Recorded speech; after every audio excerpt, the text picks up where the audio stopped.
नमस्ते अनि हार्दिक स्वागत गर्न चाहन्छु धौलागिरी मिडिया र सहारा पार्टी टिभीमा यहाँलाई हार्दिक स्वागत गर्दछौँ। हामी समसामयिक विषयमा कुराकानी गर्दै आइराखेका छौँ। आज पनि जल्दो बल्दो समसामयिक विषयमा एकजना अतिथिसँग हामी कुराकानी गर्दैछौँ।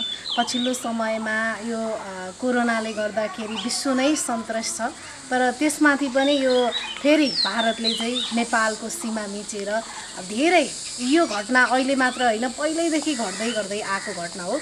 यो अगाडि बढ्न सकिरहेको छैन। के छ यहाँहरूको जिज्ञासा धारणा के छ, यिनै मेटाउनको लागि हामी हरेक व्यक्तित्वसँग उहाँहरूका कुराकानी हामी राख्ने गर्छौँ धौलागिरी मिडिया र सहारा पार्टी टिभीमा।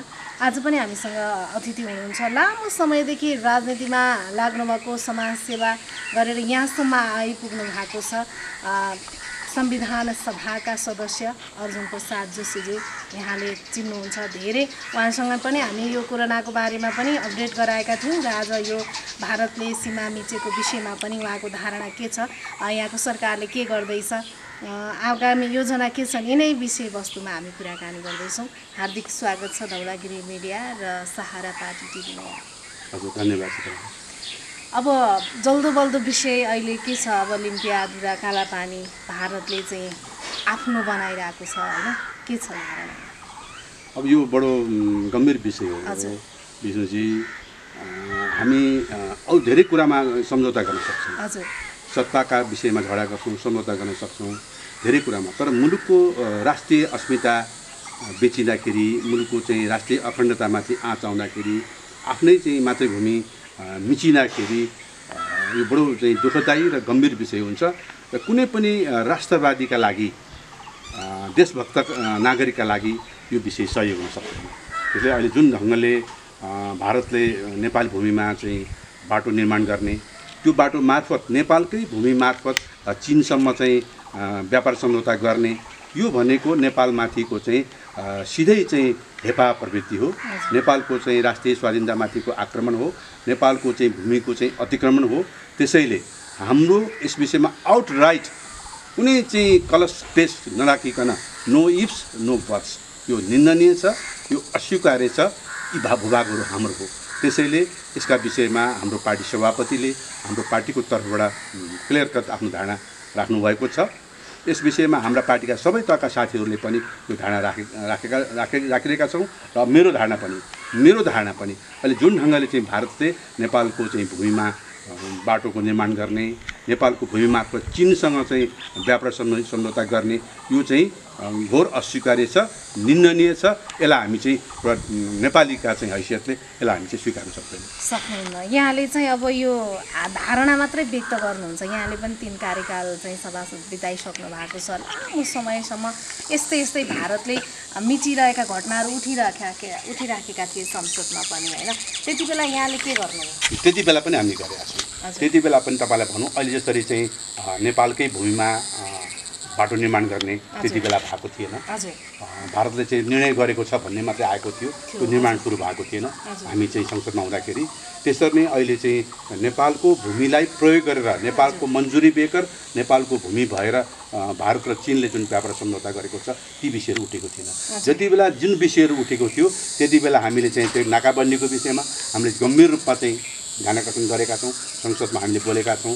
त्यसरी नै चाहिँ हामीले यो केही समय अगाडि मलाई लाग्छ यो 2072 सालमा जुन सम्झौता भयो भारत र चीनको बिचमा व्यापार सम्झौता लिपुले भएर चाहिँ त्यो विषयमा हाम्रो तत्कालीन चाहिँ पार्टी सभापति, तत्कालीन हाम्रो चाहिँ प्रधानमन्त्री सुशील कोइरालाले कडा रूपमा चाहिँ एउटा प्रेस नोट जारी गर्नुभएको थियो। त्यति मात्रै होइन, भारतीय प्रधानमन्त्रीलाई सिधै फोन गरेर उहाँले चाहिँ यो भूमिमा चाहिँ हाम्रो हो, तपाईँले चाहिँ के गर्नुभएको यस्तो भनेर आपत्ति प्रकट गर्नुभयो र त्यो आपत्ति प्रकट गरेकै कारणले उहाँको चाहिँ निर्धारित भारतको चाहिँ राजकीय भ्रमण हो त्यो रद्द भएको थियो। सम्भवतः नेपालको इतिहासमा थोरै चाहिँ संसदबाट निर्वाचित प्रधानमन्त्रीमध्ये जसले भारतको चाहिँ राजकीय भ्रमण गर्नु भएन, सायद सुशील कोइराला पनि पर्नुभयो। त्यसले त्यसरी बेला बेलामा उहाँहरू चाहिँ भारतले चाहिँ यो उच्च बाँध ड्याम बनाउने अनि आफ्नो भूमिमा चाहिँ सिँचाइ गर्ने, नेपालको भूमिलाई डुबारमा पार्ने, यस्ता विषयहरू चाहिँ बारम्बारमा उठ्ने गर्छ विगतमा। ती विषयहरू जुन विषय जति बेला उठेको छ हामीले चाहिँ संसदमा हामी बोल्ने गरेका छौँ, हाम्रो पार्टीको तर्फबाट बोल्ने गरेका छौँ। र तपाईँलाई अझै एउटा कुरो चाहिँ धेरै नेपालीलाई थाहा छैन, यो चाहिँ आज भन्नुपर्ने अवस्था छ। जति बेला हाम्रो चाहिँ शेरबहादुर थापा हाम्रो प्रधानमन्त्री हुनुहुन्थ्यो पहिलो पटक, त्यही बेला बुद्ध जन्मेको ठाउँ तिलौरा कोट, तपाईँले सुन्नुभयो होला। त्यो तिलौरा कोटलाई, नेपालको भूमि हो त्यो तिलौरा कोट, त्यो भूमिलाई चाहिँ भारतले चाहिँ हाम्रो भूमि हो भनेर दाबी गर्यो। तर हाम्रो प्रधानमन्त्रीले के गर्नुभयो, त्यो विषयलाई चाहिँ अन्तर्राष्ट्रियकरण गर्नुभयो। अन्तर्राष्ट्रियकरण गरेर संसारको चाहिँ फोरममा चाहिँ त्यो कुरा उठाएर युनेस्को मार्फत त्यो भूमि नेपालकै हो भनेर चाहिँ फेरि नेपालकै भूमिमा चाहिँ कायम गर्नुभयो। यसरी चाहिँ उहाँले सिधा तपाईँ त्योभन्दा अगाडि अझ पुरानो अवस्थामा जानु छ भने बिपी कोइरालाको कुरा गर्नुहोस्। नेपालको इतिहासमा नेपाली काङ्ग्रेस मात्रै र नेपाली काङ्ग्रेसको नेताले मात्रै यति डह्रोसँग मुलुकको राष्ट्रियताका सम्बन्धमा अडान राख्नुभएको छ। चाहे चाहिँ त्यो उहाँले चिनको चाहिँ माओ त्से-तुङ चावनलाई होस्, चाहे चाहिँ भारतका चाहिँ नेहरू हुन्, त्यति बेलाका सर्वाधिक शक्तिशाली प्रधानमन्त्रीहरू उहाँहरू हुनुहुन्थ्यो। के अरे हाम्रो सीमा यो 16 के अरे हाम्रो एभरेस्ट सगरमाथा दाबी गर्यो चिनले। उहाँले चाहिँ नक्सासहित प्रमाणसहित माओ त्से-तुङसँग बसेर त्यो कुरा चाहिँ चिनले पनि प्रकाशित गरेको छ। यो भूमि हाम्रो हो, हाम्रो शब्दले, यो सगरमाथा भनेको हाम्रो शब्द हो, त्यसले भूभाग हाम्रो हो, सगरमाथा हाम्रो हो भनेर चाहिँ उहाँले दाबी गर्नुभयो। त्यत्रो शक्तिशाली मुलुकसँग नेपालकै काम गर्नुभयो। नेपालको सम्बन्धमा, नेपालको सुरक्षाका विषयमा हाम्रो पनि चासो छ भनेर चाहिँ नेहरूले बोल्नुभयो पार्लियामेन्टमा, भारतीय पार्लियामेन्टमा। उहाँले तत्कालै खण्डन के गर्नुभयो, नेपालको चाहिँ सुरक्षाका विषयमा कसैले चिन्ता लिन पर्दैन, हाम्रो सुरक्षा हामी नै गर्न सक्षम छौँ। यसरी आँखा जुदाएर चाहिँ विदेशीहरूसँग, भारत वा चिनसँग जसले चाहिँ नेपालको भूमिमाथि चाहिँ आँखा गाड्ने गरेका थियो, आँखामा आँखा जुदाएर चाहिँ यसरी बोल्ने चाहिँ नेताहरू केवल काङ्ग्रेसमा मात्रै हुनुहुन्छ। जस्तो अब काङ्ग्रेसले धेरै गर्यो भन्नुभयो, पहिल्यैदेखि भारतलाई अलि कडा रूपमा प्रस्तुत भएको भए अहिले फेरि यसरी जिस्काइरहने थिएन कि? जिस्काइरहने त यसो छ, यो सीमा विवाद भनेको कुरो के हो भने एकैचोटि सेना राखेर लडिहाल्ने कि लडाइँ गर्नु पर्यो। भारतले आफ्नो सेना राख्यो, हामीले पनि लडेर चाहिँ लडाइहाल्नु पर्यो। कतिपय कुराहरू चाहिँ लडाइँले भन्दा पनि कूटनैतिक माध्यमबाट पनि समाधान हुन्छ। जति बेला चाहिँ भारतले चाहिँ यो लेबुलेको कुरा उठ्यो, भारत चिन दुवैको यसमा चाहिँ जिम्मेवारी छ है। फेरि चिनले पनि अहिले पनि तपाईँले हेर्नुहोस् बडो अनौठो ढङ्गले ऐपछि नेपालको मित्र हुँ भन्ने, नेपाललाई पर्दा हामी सहयोग गर्छौँ भनेर चाहिँ पनि कतिपय चाहिँ साथीहरू, कतिपय पार्टीका मान्छेहरूले चाहिँ प्रचार गर्नुहुन्थ्यो। र आज नेपालको भूमि अतिक्रमण भइरहँदाखेरि चिन रहस्यमय ढङ्गले चाहिँ अलिक चुपचाप मौन दिएको छ। ल अहिले हामीले हाम्रो सरकार हुँदाखेरि किन गर्नु भएन यसलाई ठोस रूपमा? हामीले त सुरु भएको थियो 72 सालतिर, त्यस्तै 71 सालतिर चाहिँ होला, 71 साल 72 सालतिर चिन र भारतको बिचमा चाहिँ त्यो व्यापार सम्झौता भयो। तत्कालै चाहिँ हामीले कुराहरू उठायौँ, त्यो सरकार त गयो, फेरि हामीले उठायौँ, प्रेस नोट दियौँ। त्यसको निरन्तरता हुनु पऱ्यो नि, निरन्तरता हुनु पऱ्यो। अब त्यसलाई निरन्तरता दिनको लागि यहाँको सरकारले के गर्दैछ? हो त्यही, त्यसले त्यति बेला अहिले हाम्रो चाहिँ परराष्ट्र मन्त्री, अहिलेको परराष्ट्र मन्त्रीले के गर्नुभयो, त्यति बेलाको सरकारले गरेको कुरो भनेको कुनै पार्टीको मात्रै कुरो, तत्कालीन सरकारले गरेको त्यो सरकारको निरन्तरता फलोअप हामीले गरिरहेका छौँ। फलोअप के गर्नुभएको छ त? त्यति बेलै सुशील कोइराला प्रधानमन्त्री हुँदाखेरि त उहाँले त भन्नुभयो त यो आपत्तिजनक छ, नेपालको भूमि हाम्रो हो, लिपुलेख हाम्रो हो, हाम्रो त्यसमा आपत्ति छ भनिसकेपछि त्यसलाई फलोअप गर्नु पर्ने नपर्ने एउटा कुरा। अर्को, त्यति बेलाको सरकार भनेको कसैको पनि बहुमत थिएन।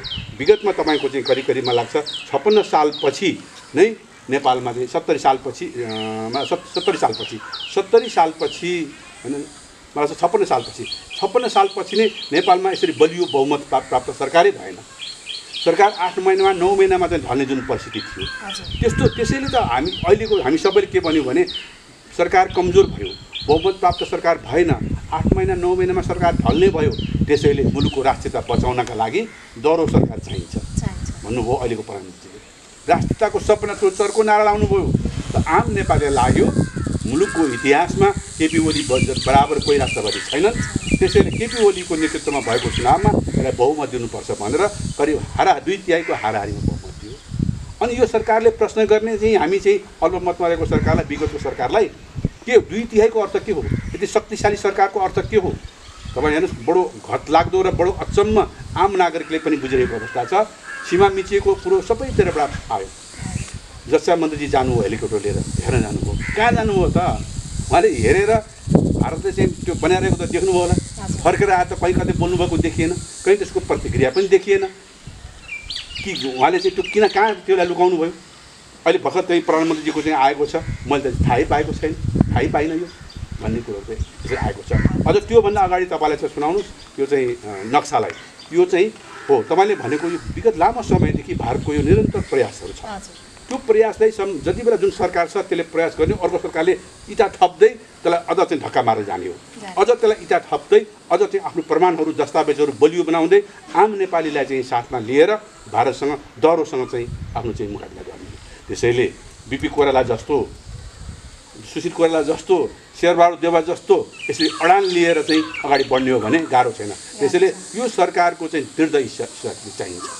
अस्ति भर्खर तपाईँले सुन्नुभयो होला यो नक्साको विषयमा, लिपुलेक, लिम्पिया लगायतका चाहिँ यी भूभागलाई सबैलाई चाहिँ भारतमा राखेर भारतले चाहिँ नक्सा चाहिँ प्रकाशित गर्यो। हामीले भन्यौँ यसले आपत्ति गरौँ, यसको विरोध गरौँ होइन, हामीले चाहिँ यो नक्सालाई चाहिँ हामीले आफ्नो नक्सा हो भनेर हामीले नक्सा प्रकाशन गरौँ हामीले भन्यौँ। प्रधानमन्त्रीले के भन्नुभयो तपाईँलाई थाहा छ? यो नक्सा त चाहिँ प्रेसले छपाए पनि हुन्छ नि, नक्सा छपाउने ठुलो कुरो के हो र? हामी त्यहाँ सेना हटाएर, भारतीय सेना हटाएर त्यो भूभाग नेपालको बनाउँछौँ भनेर हामीलाई उडाउनु भयो। खै त के हेरेर बस्नुभयो? त्यति बेला त हाम्रो सभापतिले वक्तव्य निकाल्नुभयो। त्यति मात्रै भन्नुभयो, सभापतिले के भन्नुभयो? दह्रो प्रतिक्रिया दिएर लिपुलेक कालापानी हाम्रै हो, त्यसले सरकार यो तपाईँ हाम्रो बनाउनका लागि जे जति ढङ्गले अगाडि बढ्नुपर्छ, तपाईँलाई निशर्त सहयोग छ भनेर प्रधानमन्त्रीले बोलाएको सर्वदलीय बैठकमा जानुभयो। त्यो बेला मलाई अहिले पनि सम्झना छ, तत्कालीन चाहिँ नेता पूर्व प्रधानमन्त्री चाहिँ माधव कुमार नेपालले बाहिर पनि भन्नुभयो, शेरबहादुरजी तपाईँले राखेको अडान ठिक छ, यही बाटोमा जानुपर्छ भनेर माधव कुमार नेपालले पनि भन्नुभएको छ। त्यसरी उहाँले चाहिँ सरकारलाई चाहिँ हामीले समर्थन गरेको अवस्था छ। त्यो हामीले गर्ने होइन, पछिल्लो सरकारले थप्दै जाने हो। यो दुईवटा कुरा म तपाईँलाई भन्न चाहन्छु। एउटा कुरा त अघिल्लो जस्तो चाहिँ यो कमजोर सरकारी होइन, डह्रो सरकार। अघिल्लो सरकारका विषयमा धेरै मान्छेहरूले प्रश्न गरे, चुनावमा पराजित पनि गरे। यो सरकारको प्रमुखलाई उहाँहरू भन्ने गर्नुहुन्छ केपी ओलीको राष्ट्रवादी नाराले चाहिँ हामी बहुमत ल्याएको, अनि यो राष्ट्रवादको नारा कहाँ गएको त? यो चाहिँ नक्सा चाहिँ नै नेपालको नक्सा अहिलेसम्म किन प्रकाशित गर्न सक्दैन नेपालले? उल्टो चाहिँ यो लिम्पिया धुराचलाई हटाएर चाहिँ गरियो। अझ तपाईँले सुन्नुहोस्, अस्ति के भन्नुभयो भूमि सुधार मन्त्रीले? लिम्पिया धुरा त हाम्रो नक्सामै छैन अरे, जबकि नक्सामा छ भनेर प्रमाण खोज्नुपर्ने मन्त्रालय, भूमि सुधार मन्त्रालय त खोज्ने हो।